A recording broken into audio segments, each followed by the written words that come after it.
ও রাজা যখন ছিল রাজাদের এই ঠাকুর পুজো হতো, বা এখন সেই পরম্পরা একভাবেই পুজোটা হয়ে আসছে।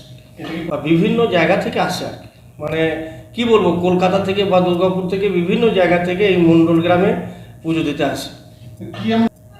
পুজো যারা দিতে বৈশিষ্ট্য আছে বলতে, এই ঠাকুরের নিশ্চয়ই তারা ভালো বুঝেছেন, বা সেই জন্যই আছে, বা আপনার পুরনো যে পুজো, যে রাজাদের আমল থেকে ঠাকুর রয়েছে, মানুষ তার নিশ্চয়ই তার কোনো ফল পেয়েছে, বা সেই জন্যই মানুষ সেখানে আসেন।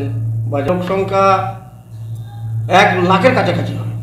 প্রশাসন তো থাকেই, প্রশাসন আপনার থাকে, প্রশাসনের কাজ প্রশাসন করে, সেটা আমাদের ভলেন্টিয়ার তো রয়েছেই। আমার নাম হচ্ছে আবু তাহের মণ্ডল, বড়পলাশন 1 পঞ্চায়েতের প্রধান।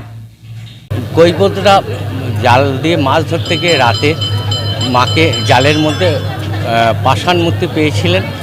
মাকে ব্রাহ্মণের স্বপ্ন দিয়েছিলেন, ব্রাহ্মণ গিয়ে মাকে তুলে নিয়ে এসছেন। মা বলেছেন আমাকে গ্রামের মধ্যে প্রতিষ্ঠা কর, গ্রামের মধ্যস্থলে প্রতিষ্ঠা করা হয়েছে। তা হিন্দু মুসলিম সকলে মিলে এই অনুষ্ঠান হয়। মোটামুটি আপনি ধরুন 250 থেকে 300 বছর আগে মা স্বপ্ন দেন ব্রাহ্মণকে গ্রামে। ব্রাহ্মণ ছুটে যায় রাতের বেলায়। পুজোর পর দিন মণ্ডল গ্রামে পাশের গ্রাম বামুনিয়া, সেখানে ঠাকুর আছে শিব, সেখানে মা বিয়ে করতে যায়। বিয়ে করতে গিয়ে বিয়ে হয় না। জগৎগড়ি মানে মনসা, 1 চোখ কানা, কানা কোণে নানা গোদাবর, বিয়ে হবে না ঘর চল, এইভাবে বিয়ে হয় না। সেখানে মায়ের পুজো হয়। আমার নাম রমা চক্রবর্তী, মণ্ডল গ্রাম বাড়ি আমার। আজ থেকে নানা কোনো 700 থেকে 800 বছর আগেকার পুজো। ঠাকুরটা বিষে পুকুরে চলে, ওটা জেলে মাছ ধরতে গিয়েছিল, জাল ফেলেছিল, তার সাথে মায়ের শিলা মূর্তি এবং অজস্র পৌরা সাপ, সেখান থেকে মায়ের শিলা মূর্তি উঠে আসে।